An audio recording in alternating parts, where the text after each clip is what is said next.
अब भाई जैन साहित्य की बात करें।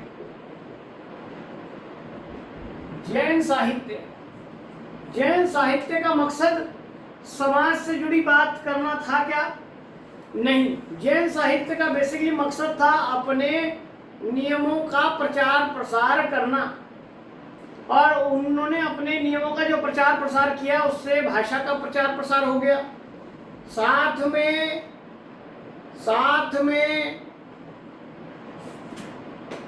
उन्होंने जो नियम बनाए उससे उपदेश की परंपरा, आचरण की परंपरा, अनुशासन की परंपरा भी देखने के लिए मिलती है। लेकिन ये शुद्ध रूप से साहित्यिक नहीं था, लेकिन धीरे धीरे इसमें साहित्यिक रूप दिखाई देने लगता है। ठीक है, अगर हम इसमें बात करें तो संस्कृत में इसका सबसे पहले रूप दिखाई देता है हमें। रिपु दारण रास नाम से एक रचना मिलती है, लेकिन संस्कृत वाला हमारा विषय नहीं है, इसलिए हम उस पर बात नहीं करेंगे। हम बात करेंगे अपभ्रंश से। तो उपदेश रसायन रास, अभी जिसकी हमने बात की थी, उपदेश रसायन रास, ये अपभ्रंश में हमें जो मिलती है इसे हम पहला मानेंगे। हमने अपभ्रंश में जितनी रचनाएं लिखी वो सब पहली बात करी, कौन सा पहला सिद्ध होगा, कौन सी पहली नाथ की रचना होगी, कौन सी पहली जैनी रचना होगी, पहला कौन सा लौकिक रास होगा जो हमने संदेश रासक देखा। अगर हम हिंदी में बात करें तो भरतेश्वर बाहुबली रास, ये है जो हिंदी का पहला जैन काव्य कहलाता है। अब इस रास से भी एक बात समझ लीजिए, ये जो रासो है ना, अभी हम पढ़ेंगे, इस रासों को लेकर भी कुछ लोगों को मतभेद है कि रासो क्या है।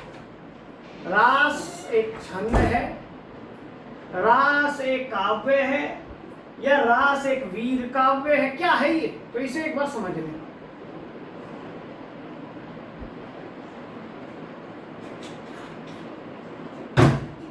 बेसिकली रासों को हम एक वीर काव्य के रूप में देखते हैं। पृथ्वीराज रासो, खुमान रासो, ये रासो। दूसरा रासो जो है रास नाम से है, ये रास है, रासो नहीं है। इसका अर्थ काव्य से है, और वो भी स्पेशल काव्य कौन सा? जैन काव्य। तो जहां रासो लिखा, वीर काव्य का मतलब है रासो काव्य, और जैन काव्य का मतलब है रास काव्य। ठीक है, लेकिन रासो केवल वीर काव्य नहीं होते हैं, रासो जो है वो श्रृंगार के काव्य भी हैं, लेकिन अधिकतर रेशियो में वीर काव्य ज्यादा लिखे गए, इसलिए रासों को वीर काव्य से जोड़ दिया जाता है। जबकि श्रृंगार के काव्य भी हैं, आप बीसल देव रासो पढ़ेंगे, वो विरह का काव्य है, विप्रलंब श्रृंगार का काव्य है। ठीक है, तो ये तो रासों को हल्की सी मैंने जानकारी दी है। यहाँ रास शब्द समझते ही ये ना समझ लेना ये रासो काव्य है। रासो काव्य तो ये है, ये रास काव्य है। रास मतलब काव्य होता है, जैनियों का काव्य है। अब आइए रासो साहित्य भी पढ़ेंगे जैनियों के बाद। तो जैनियों में ये भारतेश्वर बाहुबली रास है जो सबसे पहला हिंदी का है। अब ब्रह्मश का हम पहले भी पढ़ चुके हैं, दोबारा भी दिखा दिया मैंने आपको। अब आता है पहला धर्मेतर रास, अगर कोई है तो वो है संदेश रासक। ये भी हमने बात की। जैनियों का साहित्य मैंने कहा धर्म के प्रचार प्रसार के लिए था। ये जो भरतेश्वर बाहुबली हैं ये भी जैनियों के आराध्य हैं, लेकिन जितने भी लिखे गए जैन साहित्य वो सब के सब अपने आराध्य को लेकर अपने धर्म के प्रचार प्रसार आचरण के लिए लिखे गए। लेकिन जैन साहित्य पहला अगर कोई लिखा गया है जो धर्मेतर है, धर्मेतर मतलब धर्म से अलग, कैसा काव्य है? मैंने अभी बताया विरह का काव्य है। ठीक है, तो इसको याद रखना है। अगर ऐतिहासिक दृष्टि से देखें तो पंच पांडव रचित रास शालिभद्र सूरी का है। ऐतिहासिक दृष्टि से पहला ये है। अभी तक ये नाम भी नहीं पूछा गया किसी पेपर में, तो क्वेश्चन आपको देखना पड़ेगा। पहला जैन पूछ रहा है, पहला धर्मेतर जैन साहित्य पूछ रहा है, पहला हिंदी का जैन साहित्य पूछ रहा है, पहला अपभ्रंश का जैन साहित्य पूछ रहा है। बच्चा पूरा क्वेश्चन नहीं पढ़ता, ऑप्शन चारों होंगे, गलती खा जाता है। इस बात को थोड़ा सा विशेष रूप से ध्यान रखें। इसी शालिभद्र सूरी ने आगे चलकर एक रचना लिखी जिसका नाम है बुद्धिरास, और ये जो बुद्धिरास है इनका शिष्य रहा है एक शिवी शिष्य। ये शिष्य है शालिभद्र सूरी का, उसने इस बुद्धिरास का संकलन किया। ऐसे ही शालिभद्र सूरी ने ये भरतेश्वर बाहुबली रास ये जो लिखा, इसका भी जो संपादन है किसने किया? मुनि जिन विजय ने किया।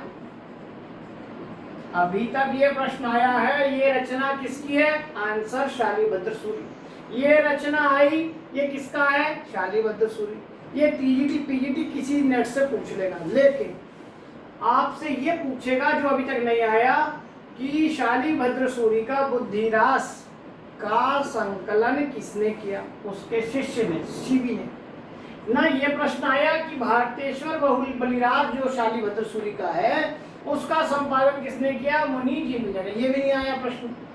तो दोनों प्रश्न बड़े इंपॉर्टेंट हो गए हमारे लिए।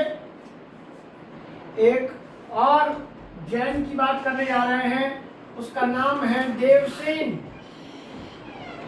देवसेन, इनकी रचना है श्रावकाचार, और ये भी बड़ी फेमस रचना है क्योंकि इसमें श्रावक के आचरण की चर्चा की गई है। ये श्रावक कौन होता है?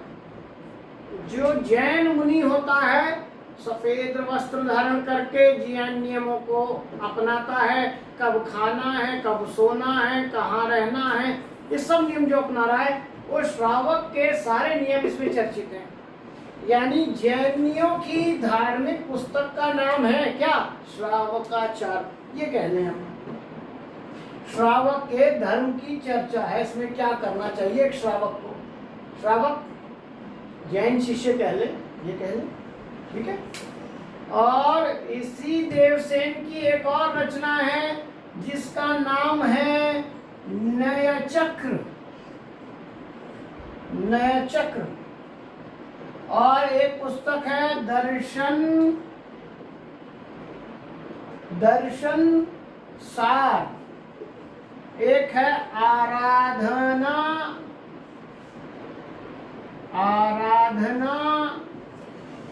सार। एक है तत्व सार, भाव संग्रह।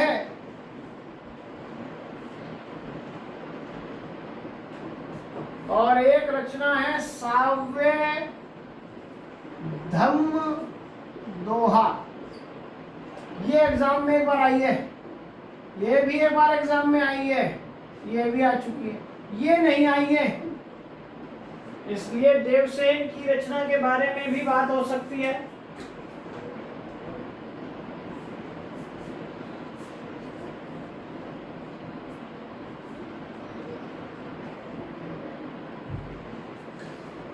ठीक है, तो देवसेन को भी याद रखना है। साव्य धम्म दोहा ये भी बड़ा इंपॉर्टेंट है, आ चुका है, फिर आ सकता है।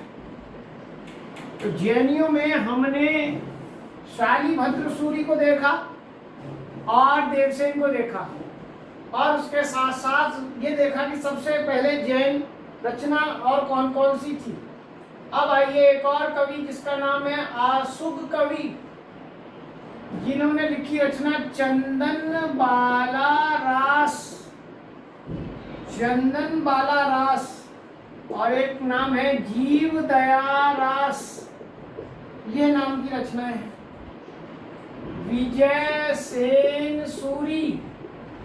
विजय सेन सूरी की रचना है रेवंत गिरी रास। रेवंत गिरी रास। वहीं पर एक रचना है आबू रास। आबू रास रचना लिखने वाले हैं पल्हण। देखिए बड़ा इंपॉर्टेंट क्वेश्चन है, अभी तक नहीं आया। माउंट आबू पर जो आबू है, आबू पर्वत पर, वो जो जैन हैं उनके प्रशस्ति में कहें, उनकी प्रशंसा में कहें, लिखा गया काव्य है आबू रास। ठीक है, और पल्हण जो है उसके रचनाकार हैं। और एक ऐसा ही नाम मैंने आपको बताया था अभी, जल्हण, जो पृथ्वीराज रासों के रचयिता हैं चंदवरदाई, उसके पुत्र का नाम है क्या, जल्हण, और ये नाम है पल्हण। ये अभी तक किसी पेपर में नहीं आया पल्हण का नाम, इसलिए इंपॉर्टेंट है। नेक्स्ट, विनय चंद्र सूरी, इनकी रचना है नेमिनाथ चौपाई। चौपाई जिसे चौपाई कह देते हैं आज हम, नेमिनाथ चौपाई। ये भी अभी तक नहीं आया है प्रश्न। इससे मिलता जुलता नाम आया है जिसका नाम है नेमिनाथ फागु। जैनी साहित्य में फाग साहित्य लिखा गया और उसमें एक नाम है नेमिनाथ फागु।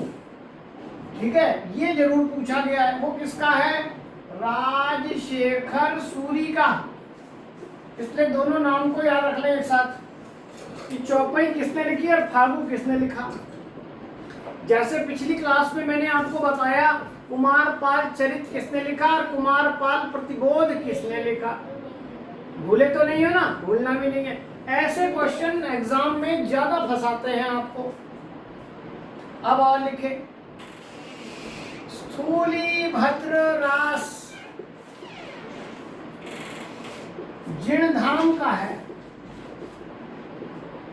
जिणधाम जिसका दूसरा नाम हिंदी में हम कह देते हैं जिन्न धर्म सूरी, एक ही मतलब है।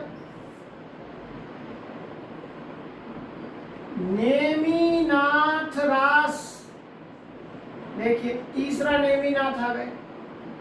वो चौपाई, ये फागु और ये रास। रचनाकार हैं मुनि सुमति गण। नेक्स्ट, गै सुकुमार रास, आ चुका 2-3 बार एग्जाम में। गै सुकुमार रास, गै सुकुमार रास दिलहन नाम के जैन कवि लिख रहे हैं। योग सार, अब योग सार तो हमने पहले भी पढ़ा पिछली क्लास में, परमात्मा प्रकाश और योग सार, और वो योग सार था जोइंदू का। ये योग सार किसका है, योग चंद्र मुनि का।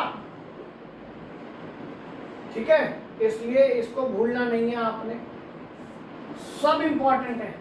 इसी समय जैनियों ने फागु साहित्य की, जैन रचनाकारों में फाग साहित्य की चर्चा भी हुई। फाग जिसे आज आप बसंत कहते हैं, होली कहते हैं, और इसमें सबसे पहले फाग लिखने वाले हैं ईसुरी। ईसुरी की फाग ये फेमस है, और इसी के आधार पर एक उपन्यास लिखा गया ईसुरी की फागें के आधार पर। याद है कुछ? उस उपन्यास का नाम है कहें ईसुरी फागें। किसकी है ये, किसका उपन्यास है ये? ये उपन्यास है मैत्रेयी पुष्पा का।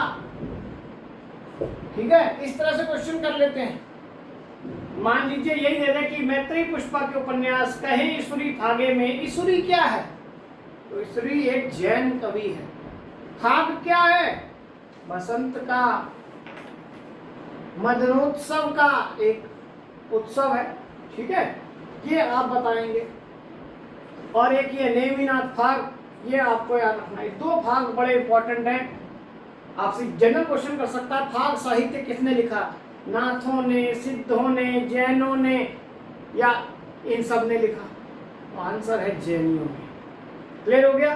तो जैनियों का जो साहित्य है मूलतः तो अपने धर्म के आचार के प्रचार प्रसार के लिए लिखा गया है, लेकिन उसके साथ साथ चरित्र के रूप में भी दिखाई देता है और फाक साहित्य